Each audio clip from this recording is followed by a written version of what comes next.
The man known to history as Joseph Désiré Mobutu was born on the 14th of October 1930 in Lisala, a city situated on the banks of the river Congo. His mother was Marie-Madeleine Yemo and would later be known as Mama Yemo. As a young woman already raising 2 children from a previous relationship, she was asked by her aunt, who was in a childless marriage with a local village chieftain, to join her husband's harem in accordance with a local tradition that gave the man the right to bring in a more fertile replacement. Unlike her barren relative, Yemo gave birth to twins, but when the newborns died after a short while, she suspected her aunt of witchcraft and fled to Lisala. There she met Alberic Gebemane, a cook working for a Belgian judge with whom she fell in love, marrying him 2 months before Mobutu was born. Joseph would later become known as Mobutu Sese Seko Kuku Ngubendu Wazabanga, which translates to the all-powerful warrior who goes from conquest to conquest, leaving fire in his wake. He was part of the Ungubandi tribe, a small ethnic group which lived in one of the least accessible areas of Africa, a subsidiary branch of the River Congo called Ubangi that now straddles the border between the Democratic Republic of Congo and the Central African Republic.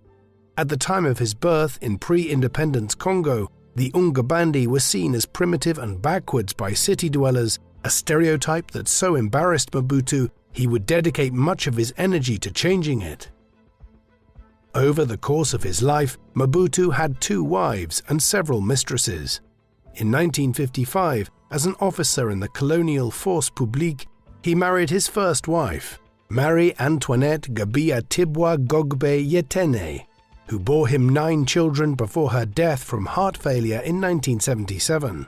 And then in 1980, he wed a former mistress, Bobby Ladawa, who gave birth to 4 of his children. During these marriages, Mobutu was unfaithful, complicating his marriage by taking his wife's identical twin sister, Kosia Ladawa, as a lover and fathering 3 children with her. This was such an open secret that during his public appearances, many Congolese couldn't tell whether it was Bobby or Kosia on his arm, giving rise to the belief that the polygamous arrangement was a good luck charm designed to ward off his first wife's angry spirit. Aside from Kosia, Mobutu took several women married to high-ranking officials in his administration as paramours, producing with them an unknown number of offspring. In appearance, Joseph Mobutu was a tall man who barked orders with a distinctive gravelly voice, and on rare occasions when he appeared in public, he was always seen wearing his signature leopard skin hat and buddy holly glasses and wielding an intricately carved cane. Referred to by European observers as the mild-mannered colonel, he was a leader of exceptional charisma, characteristics he took advantage of to manipulate those around him. Behind the charm, he was a calculating social chameleon, able to personally tailor his temperament, disposition, and mannerisms to the individual or situation at hand if it gave him a better chance of getting what he wanted. Like a trained actor, he could be furious one moment and then several minutes later change completely if he thought it was the right thing to do.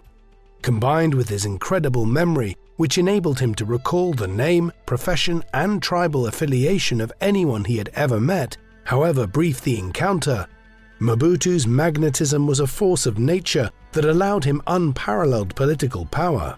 Tempered with his assertive personality was a sardonic sense of humor that only sharpened as he aged. He was deeply narcissistic and at the apex of his powers insisted he be referred to as the leopard, a request that was reinforced by the distinctive roaring big cat printed on the country's banknotes. Towards the end of his reign, having driven Congo to ruin, the leopard became known as the dinosaur, in common parlance. At the time of Mobutu's birth in 1930, Congo was subject to the cruel and bloody rule of the Belgian government, who in 1908 had acquired the Central African territory from none other than their own monarch King Leopold II. From 1885 until the handover, the entire country had been the private property of the Belgian sovereign, who, from the comfort of his Brussels palaces, presided over one of the most abusive colonial regimes on record.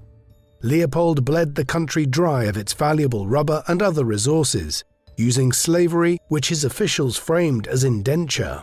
Harsh measures included hands being chopped off as punishment if the enslaved didn't meet their daily quotas.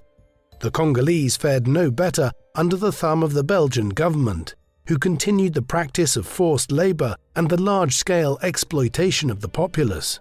At the time of Mobutu's birth in 1930, Congo was experiencing a considerable upsurge in native resistance, with sporadic armed uprisings becoming an increasingly common occurrence.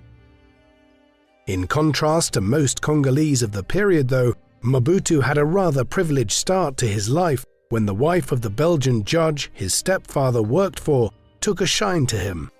She treated him like her own child, holding his hand in public and teaching him how to read, write, and speak French fluently, in an exceptionally uncommon arrangement for the time.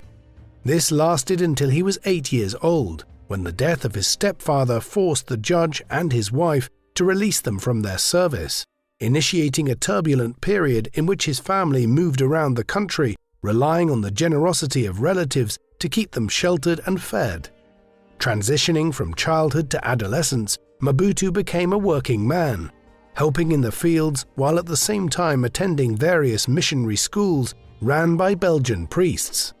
Here Mobutu's Christian faith was nurtured and strengthened, but like most others, his self-proclaimed belief in a single God did not stop him from believing in traditional African polytheism, illustrated by his later dependence on the advice of witch doctors.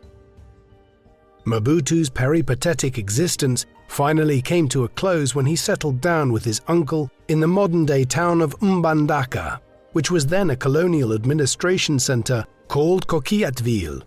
In moving in with his uncle, he was following a time-worn African custom in which the children of rural relatives moved in with their family based in the city, who were then expected to pay for the upkeep and education of their young charges. More mouths to feed, however, meant a larger burden on already limited resources, and so life was quite tough for Mobutu, who grew used to a household of austerity and poverty, an experience that may partly explain his later tendency for excess and overindulgence. In his new home, he attended a school ran by white priests, where, because of his above-average size and intellect, he excelled at sports and academics, regularly featuring as one of the top 3 performing students. In fact, later in life, to teach his children about the importance of working hard at school, Mobutu summoned his old teachers to the presidential yacht to show them his flawless school reports. Outside of the classroom, though, and probably absent from the reports, he was known to be a troublemaker and joker that constantly stirred things up for the fun of it. One of his favorite activities was correcting the poor French of his Belgian teachers, whose mother tongue was Flemish, by standing up and pointing their error out to make his classmates burst with laughter, while another was to throw ink darts at his professors when their backs were turned to the blackboard. Because he was academically gifted, he was given leeway by his tutors. However, by 1949, their patience had run thin. For that year, Mobutu rebelliously stowed himself aboard a boat, heading for what many saw as a den of iniquity known as Leopoldville, the capital of Belgian Congo, that is now known as Kinshasa. Enamored by a girl who gave him his first sexual experience, he skipped school for weeks. By the time Mobutu returned, he had already been formally expelled and enrolled in the Congolese army against his will for a minimum term of 7 years. On the other hand, rather than ruining his future prospects, being sent to the Force Publique turned out to be a godsend, for it was there that he met his stern but affectionate mentor, Sergeant Joseph Bobozo, who instilled in the recalcitrant youth the discipline he so sorely needed. Throughout his service, Mobutu continued his education, voraciously reading and studying when performing sentinel duty, and perusing every newspaper or university publication brought over by his Belgian superiors from Europe. Here he developed a lifelong habit of reading and discovering some of his favorite authors, which included Charles de Gaulle, Winston Churchill, and quite fittingly, Niccolò Machiavelli. whose 1532 treatise, The Prince, is widely regarded as an instruction manual for the budding autocrat. Encouraged by his bibliophilic tendencies, Mobutu switched his focus from accounting to journalism, landing his first job at a new pro-Belgian Congolese magazine, Actualité Africaine, where under a pseudonym, for members of the armed services could not express their political opinions, he began composing pieces discussing contemporary politics. Given the choice between continuing in the army or pursuing journalism, Mobutu chose the latter, and after a brief stint talent-spotting beautiful Congolese women for a raunchier section of the newspaper, he turned his hand to less frivolous matters as a political columnist beginning in 1957. While working for Actualité Africaine, he was hired as an informer for the Belgian intelligence service, and in 1958, on the pretext that he was reporting on the Brussels World Fair, he was sent to Belgium on a very important assignment. He was to befriend Patrice Lumumba. In December 1958, Lumumba had become the figurehead of the Congo independence movement when he made a famous speech demanding that Congo be granted self-determination to huge crowds in Kinshasa. In January 1959, capitalizing on his ascendant reputation, Lumumba went to Brussels to introduce himself to the Belgian political elite. It was there that he met Mobutu, and the two men quickly became very close, bonding over their animosity of the Belgians and their desire for a free and independent Congo.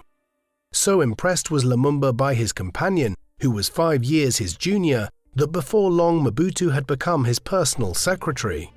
He was the ideal aide, engrossing himself into the task at hand by regularly getting up at 5 in the morning and working until 10 p.m., in a job that allowed him to remain in the shadows while also wielding considerable influence. Further outbreaks of civil unrest in Congo between September and December 1959 resulted in the arrest of Lumumba, in combination with general calls for European nations to decolonize, forced the Belgians to negotiate the independence of Congo in Brussels at the Round Table Conference in January 1960. Lumumba was released from jail to participate in talks that lasted from the 20th of January to the 20th of February, which resulted in the independence of Congo on the 30th of June 1960, and the installation of Lumumba as Prime Minister and head of government, while his rival, Joseph Kasavubu, was made ceremonial head of state. The nascent nation, however, was soon dealing with a number of crises. The first, happening within a week of independence, was a general mutiny of the army, which was still being operated and administered by Belgian officers. Believing they were being denied the fruits of independence, the Congolese military took matters into their own hands, demanding salary increases, promotions, and the expulsion of colonial officers from the 4th of July. Ignoring well-founded rumors that he was a Belgian agent, Mobutu was appointed as the army chief of staff in one of Patrice Lumumba's greatest blunders. By sheer force of personality and on multiple occasions at the risk of his own life, Mobutu was able to persuade the mutineers to stay in their barracks, often standing up in front of drunk, pugnacious soldiers with a calm and collected voice as they pointed guns at him and threatened to shoot him. In one of his most impressive interventions, he proved so persuasive that the disaffected lined up so he could take their guns away from them one by one. Congo was plunged into deeper turmoil on the 10th of July and the 11th of July, when, in collaboration with Moise Tshombe and his secessionist Konokat party, the Belgians militarily intervened on the grounds that they were ensuring the safety and well-being of European settlers, which proved little more than a pretext for an invasion of the wealthy copper region of Katanga. Following their lead, within a month, the governor of the neighboring region of South Kasai, famed for its diamonds, also declared its intention to break away from the Congolese fold. The Katanga and South Kasai secessions were deeply problematic for Lumumba, given that both movements enjoyed considerable support from Western governments who feared that Lumumba had ties to the USSR. These governments were further influenced by mining conglomerates still eager to extract African wealth. He was hampered further by the inaction of the United Nations, who, working in concert with Western powers, refused to provide troops to retake the separatist areas. Accepting that he was on his own, Lumumba ordered the Armée Nationale Congolaise, or ANC, to march to South Kasai and Katanga and crush the rebellions. It was to prove another major political mistake, for the embattled Prime Minister's forces completely ravaged South Kasai, committing crimes against humanity that gave Lumumba's internal enemies the excuse they needed to depose him. Responsible for the dishonorable conduct was none other than Mobutu himself, who, as ANC Chief of Staff, had the full operational control of the military campaign in South Kasai. Lumumba made his last and most serious faux pas by turning to the Soviet Union to request transport planes, trucks, and weapons.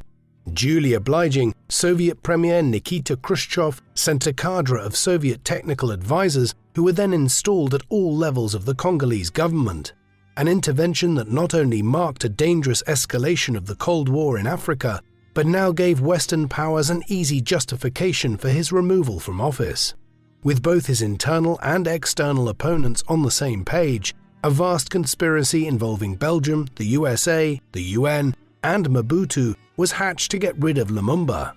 The first move to discredit him was made by his ceremonial president, Kasavubu, who, capitalizing on the massacres of unarmed civilians in South Kasai by the ANC, denounced Lumumba along with the United Nations Secretary-General, Dag Hammarskjöld, who likened the extrajudicial killings against the Lumba populace to a genocide. Deeming him unfit for office, on the 5th of September, Kasavubu announced on national radio that Lumumba had been dismissed, but as the Prime Minister still enjoyed a working majority in both houses of Parliament, he was unable to be removed after receiving votes of confidence. In turn, Lumumba dismissed Kasavubu, but Parliament refused to accept this decision also. Emboldened by the instability, Mobutu, who had been quietly observing from the sidelines, was encouraged by his friends to break the deadlock by staging his own coup d'état. On the 14th of September 1960, with the help of the CIA, Mobutu seized power with the ANC, announcing to the country that his intentions were to temporarily neutralize both Lumumba and Kasavubu politically. In reality, this was a coup against Lumumba, who was placed under house arrest, and not Kasavubu, who continued to carry out his official functions. The ousting of the democratically elected Lumumba was given international approval, when at a UN General Assembly, Kasavubu's delegation was recognized as the representative of the Congolese government.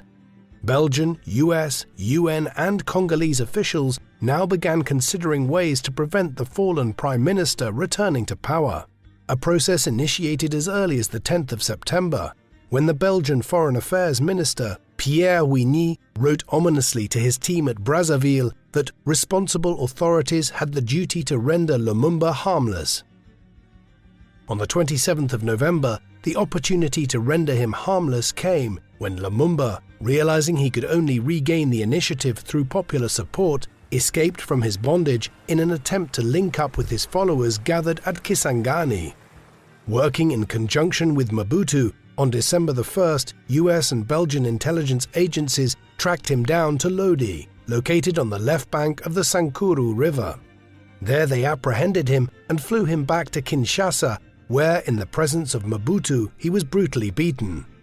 He was then transferred to the Armored Brigade camp at Mbanza Ngungu in the Lower Congo, but even behind bars he remained dangerously influential, as by January 1961, legions of his supporters in Kisangani had begun expanding control and authority in the eastern part of the country, fanning fears of a pro-Lumumba counter-coup.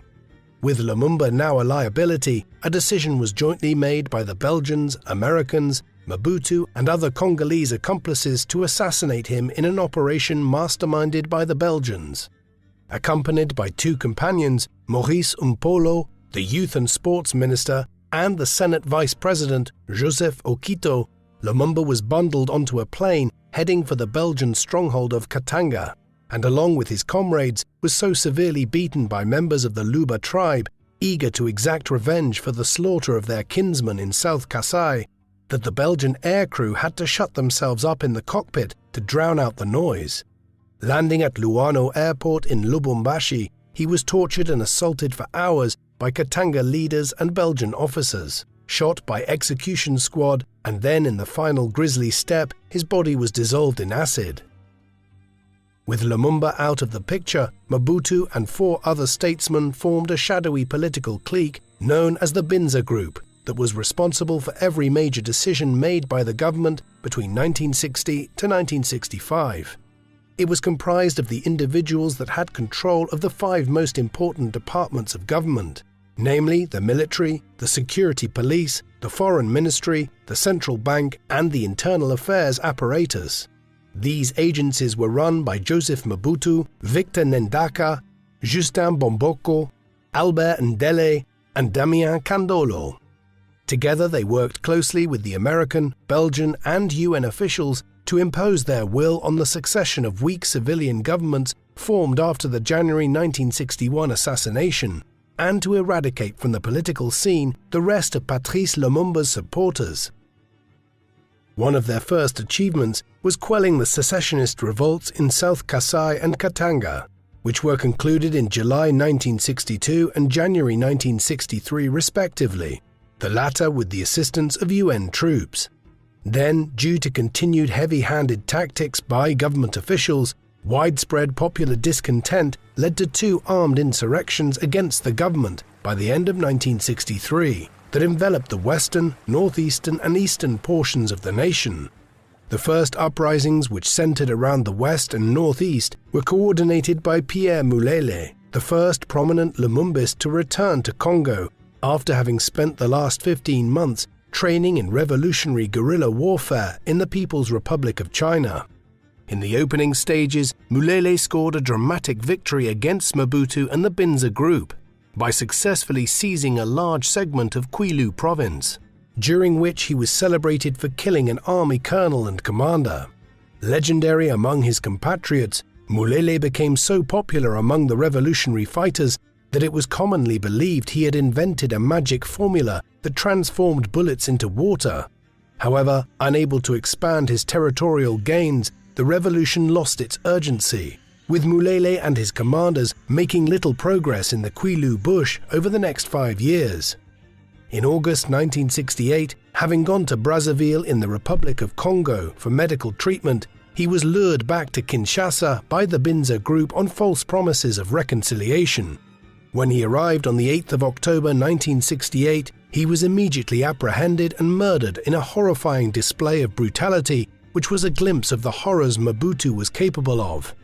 Later on, when he had consolidated his hold on the country, Mobutu became more subtle with his methods, preferring to bribe his enemies into submission. The second revolt, headed by pro-Lumumbist Christopher Gobenye, was different to the Mulele uprising in that the main tactic was to use large-scale military offenses to capture key towns and cities, rather than to wage a protracted guerrilla war in the countryside. Like Mulele's, at first Gobenye's insurgency, mainly carried out by drug-addled gangs of youths calling themselves the Simbas, was extremely successful because it was able to secure large swathes of land covering more than the entire eastern half of the Congo. However, disorder soon swept their conquered territories, and the popular mandate was lost as the unruly Simbas massacred large numbers of professionals, intellectuals, and unarmed civilians in drug-fueled rampages. The Simba Revolt, which was largely financed by Eastern Bloc countries and the Soviet Union, was finally put down by an American-funded counterinsurgency, Operation Dragon Rouge. With all pro-Lumumbists neutralized and the situation largely pacified, moderates outside the Binza Group, led by President Kasavubu, then attempted to make a fledgling parliamentary democracy. In 1964, a new constitution was ratified, and during May 1965, the first non-violent national elections were conducted since independence. Although showing promising signs that Congo had the potential of becoming a working democracy, a general consensus arose among Western powers that a chaotic parliamentary system wouldn't adequately defend their own commercial and geopolitical interests well enough. Instead, a strongman readily available was needed to keep everything from falling apart. And so on the 24th of November 1965, with the backing of Western sponsors and the support of a populace fatigued by constant war, Joseph Mobutu took over the central government by promising that within 5 years he would hand governmental control back to civilians. In the words of one biographer, no other president had been presented with a country of such potential yet achieved so little. No other leader had plundered his economy so effectively or lived a high life to such excess. Between 1965 and 1997, Joseph Mobutu presided over one of modern Africa's most corrupt, amoral and venal regimes. The Mouvement Populaire de la Révolution, or MPR, established on the 20th of May 1967, became the primary instrument of ideological control and political stability in Mobutu's Congo. It was the vehicle through which he formalized his lifelong rule in 1970, when he declared himself chairman of the party and head of all the country's political institutions indefinitely. Mobutu maintained his power by crushing political and popular dissent, with an overlapping web of military, paramilitary and security wings, and by keeping potential rivals at bay with sizable bribes. For the latter purpose, he had around 400 very lucrative government positions whose office holders he made sure to regularly rotate to ensure everyone got a share of the spoils. And he endlessly reshuffled his cabinet, resulting in 51 different governments between 1965 to 1990. Ministerial posts were the most sought after, offering incumbents access to the choice of 2 luxury cars that were usually stolen by the end of their stint, over-generous travel allowances that could be blown on expensive goods, and bank loans that didn't have to be repaid. Joseph Mobutu's 32-year reign was marked above all by the gross economic mismanagement of his country, whose vast resources were pilfered and then transferred to the dictator and his inner circle at the expense of his impoverished populace. Driven by base, insatiable greed, Congo was financially devastated in part because Mobutu knew absolutely nothing about economics and found the topic extremely boring, his eyes often glazing over when the subject came up in governmental meetings. He hated it so much that when it was mentioned in conversation, he would change the topic. And when he was given an economic document, he wouldn't even bother looking through it before handing it off to an aide to deal with. Not interested in carefully listening to honest advisors about promising long-term economic plans, Mobutu gradually replaced them with sycophantic yes-men who only offered him quick-fix solutions that hadn't been properly examined and which, when enacted, only wrecked the economy even more. Mobutu ultimately allowed his entourage to do what they liked with the state treasury because he could log the offenders' illicit activities with the intelligence services so that, if necessary, he could later blackmail them.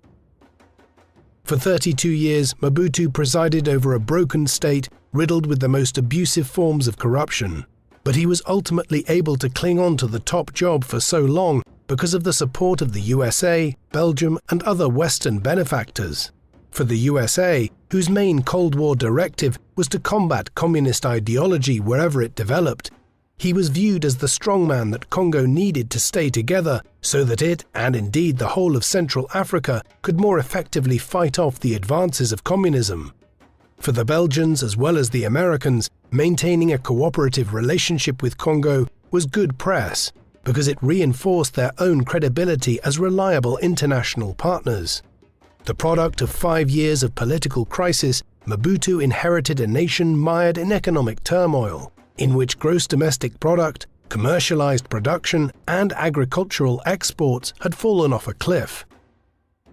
His biggest obstacle was dealing with the results of an unfair treaty with Belgium, who on the eve of independence had not only dumped much of their external debt onto Congo, but who had stolen many of the assets that rightfully belonged to Congo by forcing them to legally transfer the state investment portfolio over to them.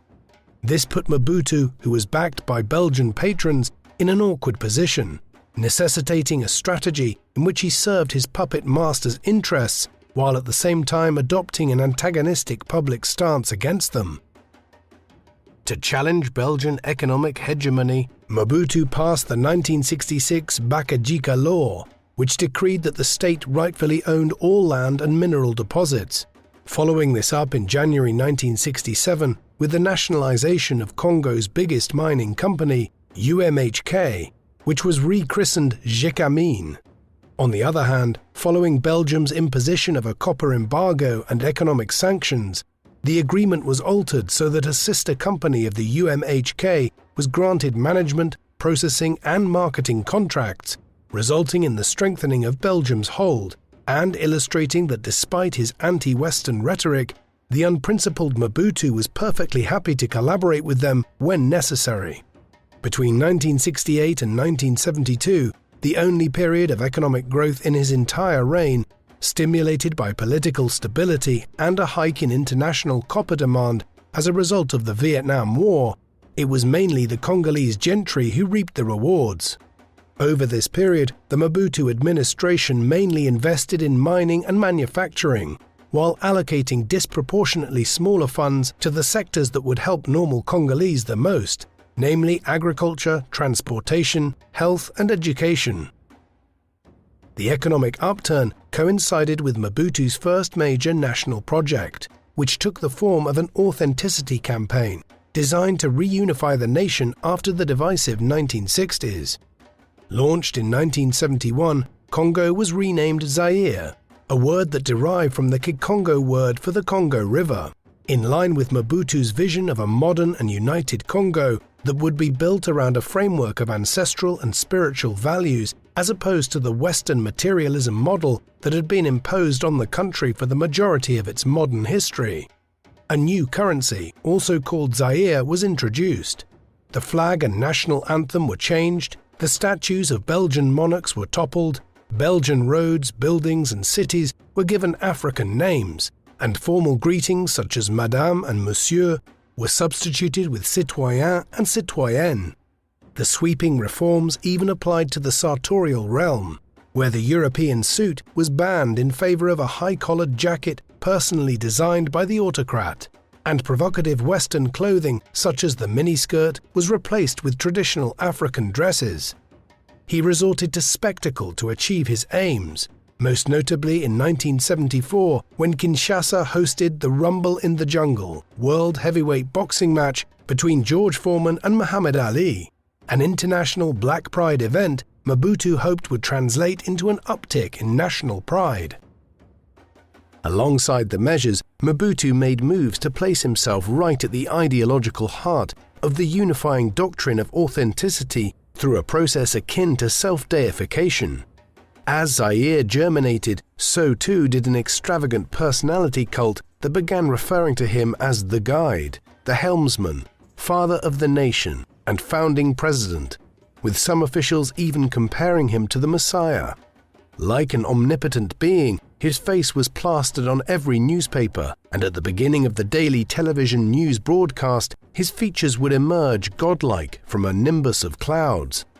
Despite his best attempts, however, Mobutu's personality cult never caught on, being largely met by the masses well acquainted with state propaganda from the colonial era, with indifference and apathy. In contrast, the ancillary economic campaign, known as Zairianization, had a much longer-lasting and devastating effect on society. In 1973, Mobutu announced that all foreign-owned farms, plantations and commercial enterprises were to be turned over to the state, with departing businessmen compensated.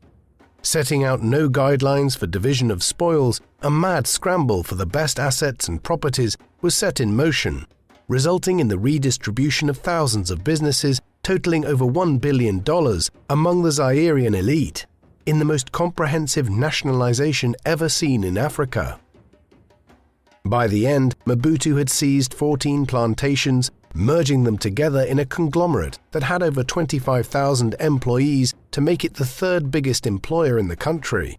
With the stolen revenues, he greatly expanded his property portfolio, buying 9 residences in upmarket districts of Brussels, a $5.2 million villa in France, a $2.3 million estate in Portugal, an enormous apartment in Paris conveniently located next to the furrier who crafted his signature leopard skin hat, and various properties in Cape Town, Madrid, Marrakesh, Abidjan and Dakar.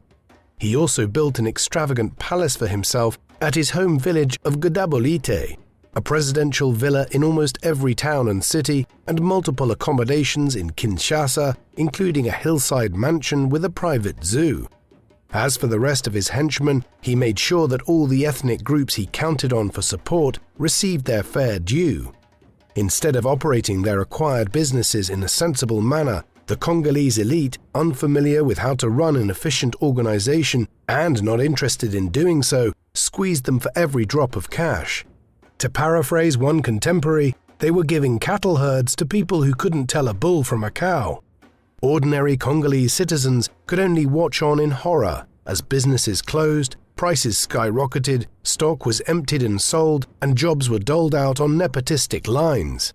Most of the revenue was pocketed by the new owners who spent their proceeds on luxury items, illustrated by the fact that imports of Mercedes-Benz hit an all-time African record just 1 year after Zairianization. The result of this state-sponsored banditry and the funneling off of most of its resources out of the country was that very little was left to spend on important sectors such as infrastructure, health and education, which deteriorated so rapidly that by 1975, living standards began to gradually decline, while thousands of children every year continue to die from preventable and easily curable diseases like malaria, measles, and dysentery. Rampant crime spread across the nation, and in one instance, in a slip made during a live television broadcast, Mobutu could be heard telling employees to "go ahead and steal as long as you don't take too much." The immediate effects on the economy, which had been growing at an average of 7% a year before Zairianization, were devastating. And from 1974, the economy began a slow, steady decline that it never recovered from. Mobutu had also picked the worst time to financially ravage his nation, as global prices for copper, one of Congo's most profitable exports, fell by 2/3, while concomitantly, oil prices nearly quadrupled. Realizing the Pandora's box he had opened, Mobutu desperately tried to appeal to former owners by paying them some compensation and offering them majority shares, but no one was willing to invest. The blow to Mobutu's credentials as a leader as a result of Zairianization was so catastrophic that he would never again try to coat his regime with an ideological sheen. For the rest of his time in office, Mobutu shored up his position through bare and often brutal pragmatism, only being concerned with what was necessary to keep him in power and allow him to make money. It was with this mindset that he approached potential threats to his rule, the first being a student-led democracy movement called Union Générale des Étudiants Congolais, or UGEC. During his first few years as president, Mobutu initially got along well with the student populace, but the cordial relationship began to sour following a UGEC proclamation in October 1966, in which representatives unanimously agreed that Congo should be transformed into a socialist state, organized around the principles of democratic centralism. An uneasy peace was maintained until January 1968, when UGEC leaders and members staged a number of protests in Kinshasa in response to the state visit of US Vice President Hubert H. Humphrey and his decision to go to the monument of Patrice Lumumba, whose murder his country had been complicit in. The demonstration, which involved the tossing of tomatoes and eggs, so greatly embarrassed Mobutu, whose supremacy was sponsored by the USA, that 12 days later he denounced ringleader André Nkanza Dolomingu, a Princeton graduate, as a foolish troublemaker. The student body's resistance to the regime met a bloody end on the 4th of June 1969 in Kinshasa, when soldiers opened fire on crowds of students who had been peacefully protesting. More than 60 demonstrators were shot, after which Mobutu expelled all students and imposed strict censorship.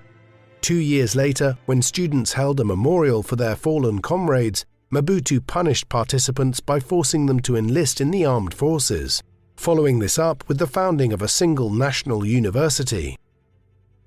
By 1971, with the MPR recognized as the only legal political party, and with student opposition stifled, very few of Mobutu's enemies remained inside the country.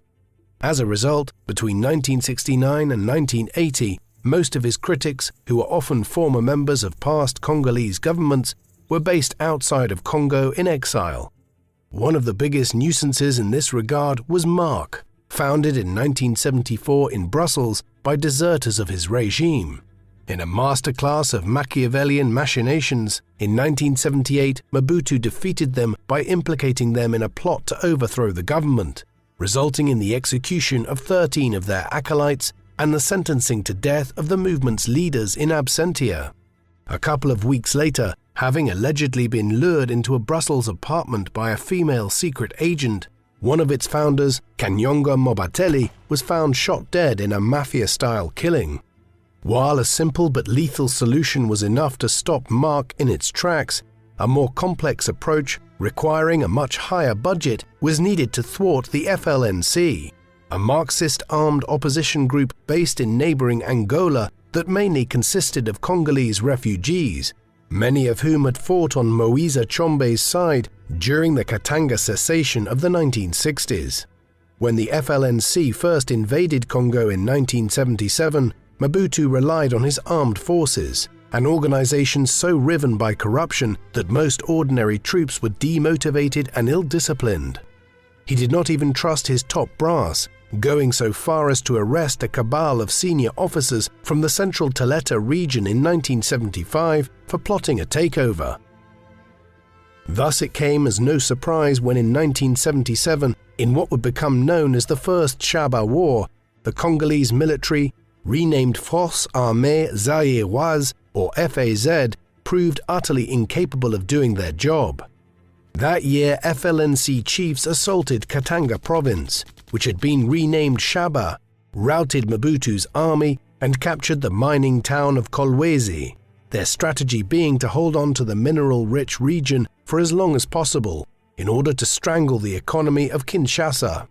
With the FAZ on the ropes, the regime was only saved by financial and military assistance, provided by stalwart anti-communist governments in the USA and Morocco. The following year, the FLNC defeated the FAZ and seized Kolwezi again in the Second Shaba War, with Mobutu only rescued from disaster with the intervention of the Belgian and French armies. In a repeat of 1975, the ever-paranoid Mobutu once again purged the top echelons of the military on the pretext that they were planning a coup, with 13 people executed and more than 200 officers from Kasai, Bandundu and Shaba removed. Dependent on foreign powers to fight his wars and to save him at the last moment, Deus ex machina style, the Shaba conflicts illustrated Mobutu's embarrassing over-reliance on Western armed forces. Military humiliations in combination with the criminal mishandling of the economy, the further impoverishment of the populace, and calls from the USA to implement meaningful liberalization reforms put pressure on the regime for the first time. In 1977, Mobutu gave in by holding the freest parliamentary elections of his tenure, in which candidates were not hand-picked by the MPR, enabling more unorthodox and independently minded individuals to enter the political stage. For the next 3 years, this dissident flock of parliamentarians monitored the work of the executive closely, exercised forceful oversight over the matters of government, and took advantage of question and answer sessions to field uncomfortable questions about the conduct of Mobutu's administration. They even went as far as publicly denouncing the July 1979 massacre, ordered by Mobutu, of illegal diamond operators in eastern Kasai, and asked for an independent inquiry. In December 1980, though, with Washington distracted by Cold War flare-ups in the Horn of Africa and Afghanistan, Mobutu jailed, tortured or banished to remote detention centers the 13 politicians who had signed a 52-page letter demanding political reforms. Throughout the 1980s, this cadre of political rebels, led by Tshisekedi wa Mulumba, came to be known as the Group of 13, and would in time spearhead the third and most threatening Congolese democracy movement. This picked up speed in 1982 when, during a brief respite from detention, the Group of 13 defied Mobutu's ban on political opposition to create their own party, Union pour la démocratie et le progrès social, or UPDS, which became instantly popular despite being technically illegal. In 1988, the UPDS chose the anniversary of Patrice Lumumba's assassination, January the 17th, to stage unprecedented pro-democracy protests at the Kasavubu Bridge in Kinshasa. In addition to reinvigorated opposition, the tearing down of the Berlin Wall in 1989, which presaged the collapse of the Soviet Union and the end of the Cold War, worked against Mobutu, who had only been able to hold on to the reins of power for so long because the Americans had kept him in place as an African bulwark against communism. In January 1990, Mobutu relented to internal pressures and to the realities of the changing global geopolitical landscape by announcing the launch of an exercise called Popular Consultations, in which Congolese citizens were permitted to complain about their grievances and issues with the state to a local special commissioner. The mood of the general public became apparent during the question and answer sessions, during which many boldly told Mobutu to his face that he was entirely responsible for the country's woes, showing that the populace no longer feared him. With reluctance, on the 24th of April 1990, Mobutu announced that he was scrapping the one-party state, marking the start of his long and gradual downfall. The most prominent pro-democracy parties to emerge in this period was the Union Sacrée, or Sacred Union, a combination of the 5 leading opposition groups, yet only 2 of the 5, the UPDS of Tshisekedi wa Malumba and the Parti Lumumbyiste Unifié, or PDSC, were genuine in their pro-democracy stance, while the other 3, the UFERI, UDI and FNC, were pro-Mobutu parties in disguise. Taking advantage of the massive profusion of new parties, the placement of the loyalist UFERI, UDI and FNC within the Sacred Union was part of a larger strategy involving the setup of fake opposition parties to dilute the support of the real opposition. With 204 parties having been created by July 1991, however, even Mobutu could not turn back the tide. When the Sacred Union successfully pressurized him into holding a sovereign national conference in August, in which all the newly enfranchised factions could come together to iron out their differences. On the 7th of August 1991, the long-awaited Conférence Nationale Souveraine, or CNS, convened for the first time, only to be disrupted in September when unpaid soldiers started looting and pillaging Kinshasa. Taking back the initiative, Mobutu had the CNS abruptly closed on the 9th of January 1992. The sudden end to a congregation that had promised a brighter, more representative future spurred Catholic priests and other religious groups to encourage the nation's Christians to come together on Sunday the 16th of February and demonstrate against the premature conclusion of the CNS. In response to the largely peaceful march, Mobutu's paramilitary forces opened fire on the throngs in Kinshasa, resulting in the deaths of 30 people. However, widespread revulsion for the brutal killings and the elevation of those sacrificed into martyrs of democracy forced Mobutu to reopen the conference, which reconvened between the 6th of April and the 6th of December 1992 and featured a total of 2,842 people in conference, representing all levels of Congolese society. Their principal aim was to take stock of Congo's history since independence, in order to better understand how the country had fallen into its wretched state. Between May and mid-June, hundreds of speeches outlining general policy statements by political parties were delivered and broadcast via national radio and television, and after that a commission was set up to sort out their minor and major themes. The subjects were so broad they covered almost every aspect of Congolese life and society, ranging from assassination, ill-gotten property, economic policy, political structures and even minority rights, which were then more closely examined by special subcommittees assigned to each topic.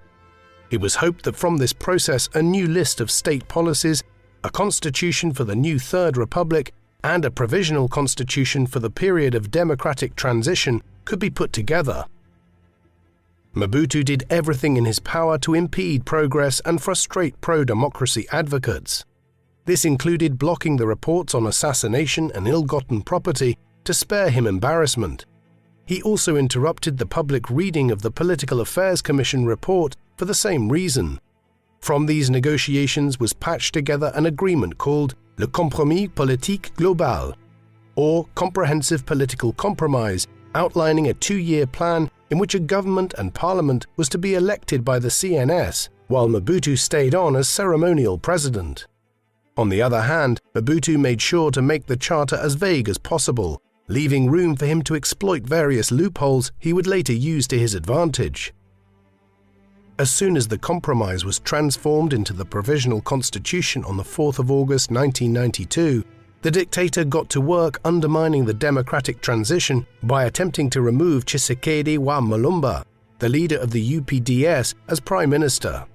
At first, Mobutu tried to achieve his aims through terror by firebombing the UPDS's headquarters a couple of days before the prime minister's vote on the 14th of August, in the hopes that their members would react violently, thus giving him the excuse he needed to declare a state of emergency, close the CNS conference and take back control. When UPDS members did not take the bait and stayed calm, Mobutu next tried to dislodge Tshisekedi by sponsoring a rival candidate, Thomas Kanza, and bribing CNS delegates for votes. His ploy, however, did not work, and Tshisekedi was chosen as prime minister with 71% of the vote in an election seen as the freest and most democratic in Congo's history, despite the despot's meddling. Over the next 3 months, the relationship between Mobutu and the prime minister deteriorated rapidly, as both sought to obstruct the other.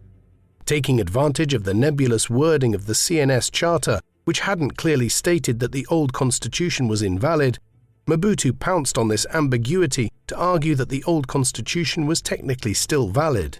The old dictator also undermined the new government by deploying his paramilitaries when necessary. When Tshisekedi appointed a new governor of the central bank, for example, Mobutu sent in elite troops to encircle the bank with tanks to prevent his personal bank account from being seized.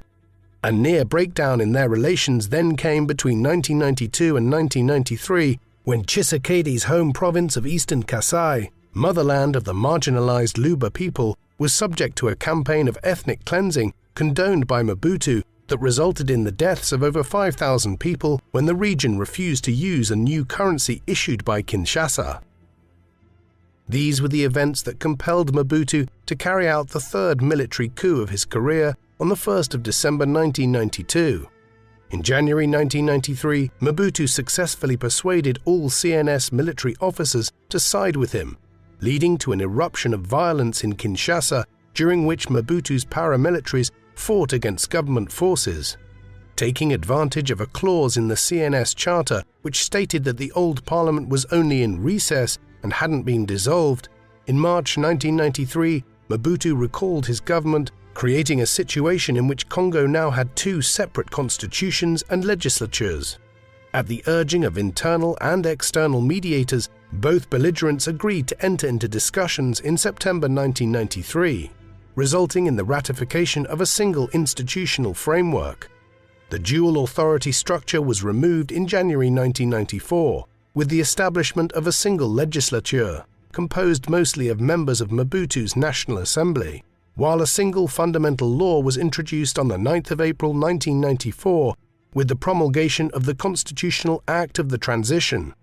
Installed as Prime Minister was Léon Lobich Kengo, a fellow Ngbandi tribesman and Mobutu protégé. The new administration, the Haut Conseil de la République Parlement de Transition, or HCRPT, was presented to the people as another transitional government whose aim was to establish a multi-party, democratic Third Republic via national elections by 1997. In reality, it did everything in its power to ignore the Constitutional Act of Transition, which stipulated that all matters of national importance had to be decided by consensus, a proviso that was continuously violated by the use of majority rule rather than unanimous agreement to make important decisions. Mobutu and his ministers further sabotaged the CNS by engaging in electoral preparation activities that only the CNS was allowed to carry out, drafting electoral reforms without consulting them and starving them of financial resources. By mid-August 1996, 11 months away from the supposed democratic transition, it looked increasingly unlikely that Mobutu and his henchmen would fulfill their promise of creating a Third Republic. On the other hand, while Mobutu had successfully and carefully suppressed internal attempts to remove him, he had gravely underestimated the external factors that would ultimately lead to his downfall, namely the after-effects of the Rwandan genocide. In perhaps the most horrific genocide of the 20th century after the Holocaust, in 1994, Hutu tribesmen of neighboring Rwanda systematically murdered between 800,000 to 1 million of their Tutsi countrymen.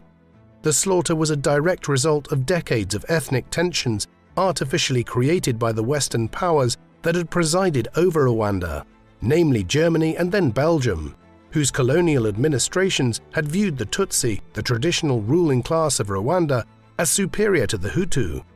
The 1994 genocide was ultimately sparked when the Hutu president, Habyarimana, flying back from a sub-regional summit in Dar es Salaam in Tanzania, in the presidential plane alongside the Hutu president of Burundi, Cyprien Ntaryamira, was shot down on April 4, 1994, either by Tutsi forces or more likely by Hutu extremists in his own entourage, looking for a justification for the mass killing of Tutsis and moderate Hutus.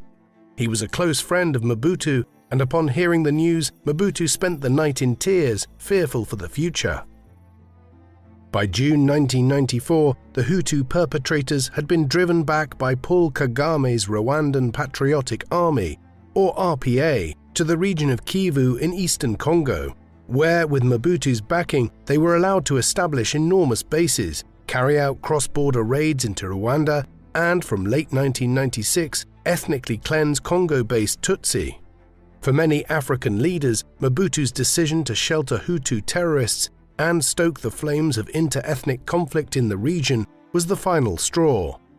At the instigation of Rwandan President Paul Kagame, a multinational alliance known as the Alliance of Democratic Forces, or AFDL, a coalition of 4 Congolese revolutionary groups working in tandem with Rwanda, Burundi, Uganda, Zambia, Eritrea, Zimbabwe, Tanzania, and later Angola, was formed to depose him.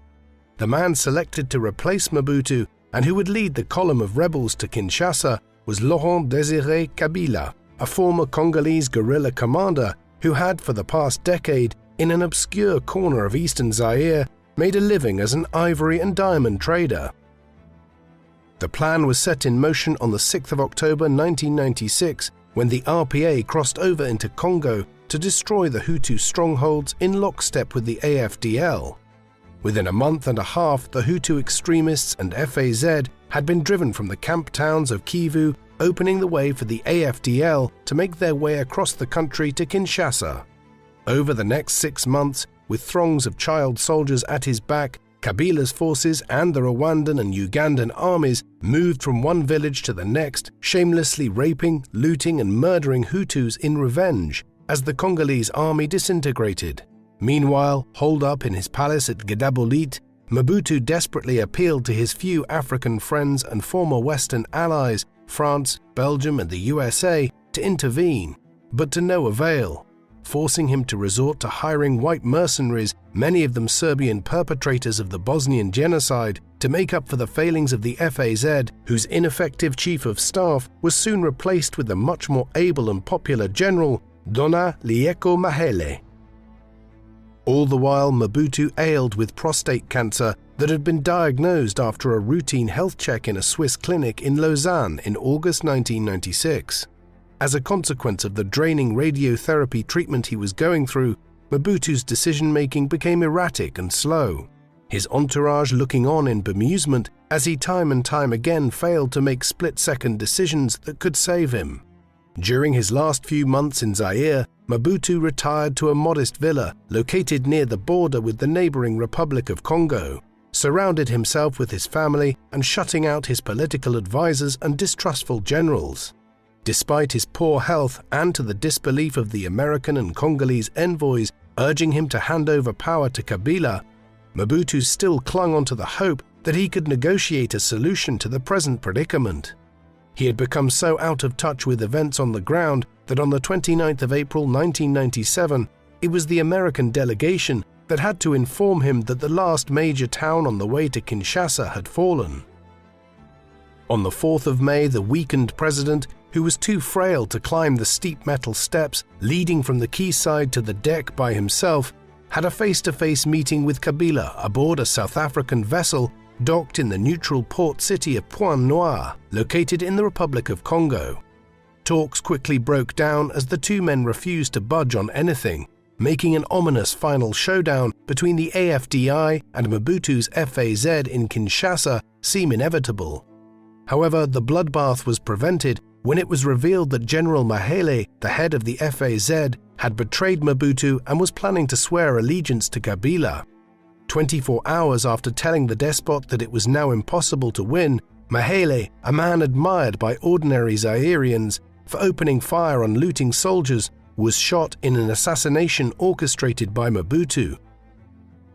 Any hopes of resisting the rebel push faded with Mahele's demise, which met with widespread anger, turned the rest of the population and his last remaining loyalists against Mobutu.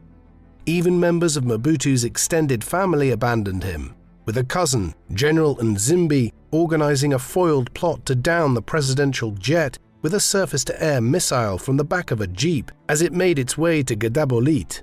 Having taken an alternative route to get there in order to avoid being shot out of the sky, once they arrived at Gadabolit, Mobutu and his family soon made arrangements to flee the country, when they realized they were no longer safe. When the crew of the presidential plane refused to transport him on the grounds that the plane was state property, the family were forced to borrow a Russian Ilyushin cargo plane. On the 17th of May 1997, the presidential family hurriedly piled into a plane to be whisked off into exile in Togo.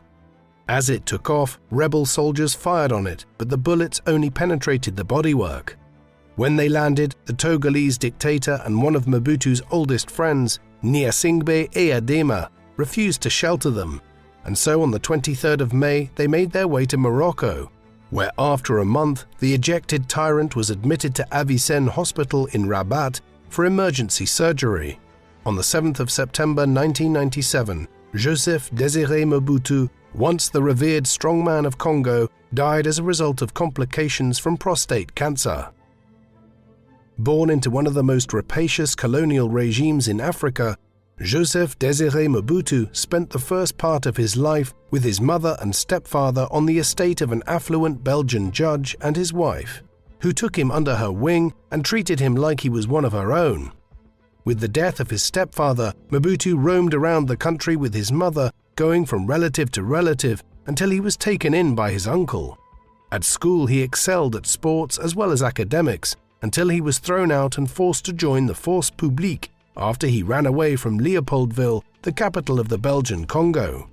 The ill-disciplined troublemaker was straightened out by the rigors of military life, but he soon discovered a greater calling as a journalist, opting to pursue a career as a writer rather than extending his army service when the opportunity arose in 1957. Whilst working for the magazine Actualité Africaine, he was hired as an informer for the Belgian intelligence service, which was on the hunt for allies to serve their interests as calls for an independent Congo grew stronger. Whilst in Brussels, Mobutu befriended the figurehead of the movement, Patrice Lumumba, who appointed him as his personal secretary as discussions with the Belgians were underway.